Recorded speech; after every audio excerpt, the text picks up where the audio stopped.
There was something so fascinating as a queer man that my love of female characters is kind of tied into the genre. I've always been attracted to women in leadership roles. Live long and prosper. My only mission is trying to get Voyager home. I wish to expand my knowledge of humanity. Finding one's heart is the surest road to individuality. I've lost every family I've ever had. You have a new family now. Star Trek Voyager, I was a baby writer, so I really didn't have any say in terms of what the structure of the show was and how it was moving forward. Jeri Ryan joined the cast when I joined the writing staff, so there was something about a Star Trek show that was being led by these strong women, both Kate Mulgrew as Captain Janeway and Jeri Ryan as Seven of Nine, and their dynamic, when thrust together, was so exciting and kinetic that it brought a new energy to the show, but also kind of reinforced the power of these female characters.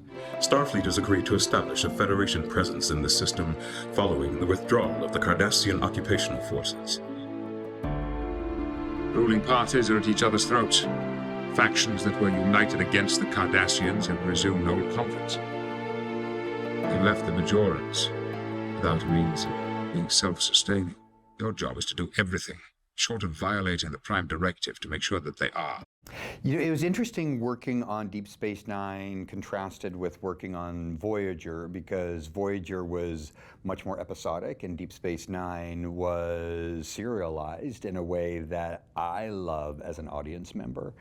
And so there were elements of the show that I was so excited by, but it also instilled a frustration by the time I started working on Voyager that we couldn't carry stories forward. We couldn't kind of comb a narrative through and follow the characters' reactions to certain stories, because everything had to be under a magical history eraser button where everything started over at every episode and there was no requirement for the audience to retain any knowledge. And it was very early on in television history where we were starting to adopt serialized storylines, and that was coming from a cable world. So it was a fascinating adaptation from Deep Space Nine to Star Trek Voyager, and then kind of reclaiming the Deep Space Nine serialized aspects of storytelling that I certainly am attracted to as an audience member. You want me to take Carrie White to the prom? Yeah. You see, some people are having trouble believing that you had your boyfriend take Carrie White to the prom out of the kindness of your heart. Oh, trying to be normal. It's evil. You're not going, and that's final. Oh, please sit down and talk with me. Adapting Carrie in the early aughts was an interesting experience, because up until that point I had been doing, my original works were not based on IP, and I was a staff writer on Star Trek, so I wasn't really in too much control of what we were doing. But I do have to say that adapting something as opposed to creating from whole cloth is just inherently easier, because you have a model that works, and then the new worry becomes, is it worthy of revisiting in this fashion? I think we had a fantastic cast and amazing performances by Angela Battis and Patricia Clarkson, yet there were certain production limitations. Very early adopter of digital. We sort of abandoned celluloid in favor of this new wave of digital filmmaking, and it just wasn't technologically there. So our adaptation had this very rough kind of telenovela aesthetic, because the cinematography just could not elevate the digital filmmaking. At that point was where we were with the cameras. I'm told a lot these days. Ever since my life was snuffed out by a toilet seat and I've joined the ranks of the undead. You little dead girl are gonna be a grim reaper. What was interesting about Dead Like Me is that was my first kind of declaration of, I want to create a show that I would watch. And I wrote the pilot for Dead Like Me in my last year as a staff writer on Star Trek Voyager. So there was an interesting transition from going from other people's intellectual property to something that I was creating, but also recognizing all of the DNA of Dead Like Me. And really, it was, I was obsessed with Buffy the Vampire Slayer. I was obsessed with Michelle Gellar and Allison Hannigan and that entire cast. And so I wanted to do my own version of Buffy the Vampire Slayer that was about young people and the metaphors that they are experiencing. That is something that we saw episode after episode on Buffy. You know, the estrangement from a stepfather, and you reveal that he's actually a robot, and all of these problems that all kind of boil down to high school as hell was such a great and clear metaphor that I wanted to take all the lessons that I learned from Buffy as an audience member and a fan of the genre and apply it to my own obsessions with death and lives not lived. Why do they always sacrifice the pretty ones? I guess killing pretty people is easier than killing ugly people. Although you'd think the opposite would be true. You know, I don't get why she just didn't paddle to the other side of the river. I mean, it's not that far. She was surrendering to destiny. Oh, is that it? You know, the Office of Travel and Tourism did this whole surrender to destiny promotion in the 80s, and some cult used it as an endorsement for mass suicide. Really? Mm-hmm. A bunch of them piled into canoes and went over the edge. One of the things that I love about Wonderfalls and the Wonderfalls experience is that I got to work and create a show with Todd Holland, who was a very successful out television director. And up until that point, I hadn't really worked with queer people, and I hadn't really had the experience of sharing that kind of common cultural knowledge, experience, awareness. And so stepping into Wonderfalls with Todd Holland was such a gift, because we got to sit down and talk about what we felt was important for us as storytellers, what we were saying about faith and our relationship with the universe or religion or spirituality, and exploring a character who was as cynical as they come, being forced by the universe to engage with life in a way that she had resisted so far, and was manipulated by madness into becoming fate's bitch,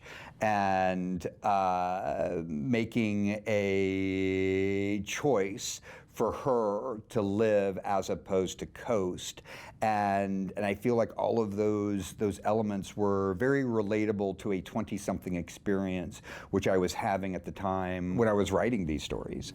It is absolutely true that standards and practices at that point on Fox would not allow a same-sex kiss of any variety. There could be same-sex affections, but any expression of physical intimacy was absolutely verboten at that time. And I remember we were in the editing room and we had to cut away a frame before the light between lips disappeared. And so we've come a long ways. Even though we are in a culture that sometimes feels like it's trying to wrest progress away from us, there's something about those early expressions and being able to have conversations as characters that are identifiably queer and yet still have restrictions about what we can share with an audience about how queer people connect.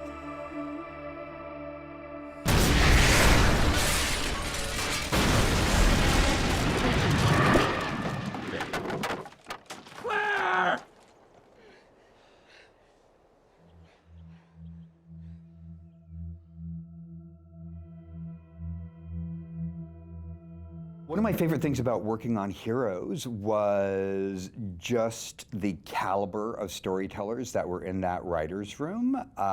So many people that were like-minded genre enthusiasts that gathered together and really attacked that series in in a very unconventional way. After seeing the pilot and falling in love with Hayden Panettiere and her character, was very much like, okay, I'm gonna put a stake in the cheerleader, and that's the one that I wanna write. I remember the first week I started writing scenes to give to the showrunner to kind of plant my seed on this is where I would like to be utilized on this show. This is the story of a pie maker named Ned, who, since he could remember, had a gift of sorts, it was said. First touch by Ned Must have slipped. would find you undead. Second touch by Ned, you would be forever dead. Yeah, the overall look of Pushing Daisies is this wonderful hybrid of Barry Sonnenfeld's larger-than-life directing and Michael Wiley's amazing production design, and the story, the script, and all of the influences were based on French maximalist movies like Amélie, City of Lost Children, and my favorite, Delicatessen. And there's something about that permission that Jeunet and Caro and their collaborations gave to me as an artist, where I didn't quite realize until I saw those films in the 90s that we could go that far and have that much fun and sort of wink at the audience and leave reality a little behind us, but it's still tethered to those real emotions. And that felt like it was new in television, and you can kind of see influences after Pushing Daisies premiere of how it affected a lot of different shows, and how we kind of warmed everybody up to the idea of being bigger and more maximalist in our storytelling. Pushing Daisies was still winning Emmys after the show was canceled, most notoriously for Kristen Chenoweth's win. And honestly, that was such a feather in all of our caps. And she was so delightful in the story, and I would love to tell more stories in the Pushing Daisies universe, and I hope we get the opportunity to. But it was definitely, when Kristen won for Best Supporting Actor on Pushing Daisies, I felt like the entire show was winning. What are you looking for? Anything peculiar? Agent Crawford tells me you have a knack for the monsters. No, he's gonna get caught. Piece of metal is all we got. This cannibal you haven't getting to know, I think I can help Goodwill see his face. In creating Hannibal, of course, we are all under the shadow of Anthony Hopkins and Jodie Foster's performances in Silence of the Lambs. And for me, I always went to Red Dragon and the relationship between Will Graham and Hannibal Lecter. We were exploring an era of Hannibal Lecter's life that hadn't really been explored before, and that was him as a civilian, working as a psychiatrist, all of these things that had always been backstory. We were, for the first time, being able to see him in situ as a working psychiatrist who's also eating a lot of people. I feel like every show I've created would be doing better now in the bingeable way that we watch TV. It is interesting how much television has evolved, and we look at these shows that are managing to ride the wave or create the wave, and the others that seem to crest and sink. But I'm just happy that I keep getting chances to step up to bat.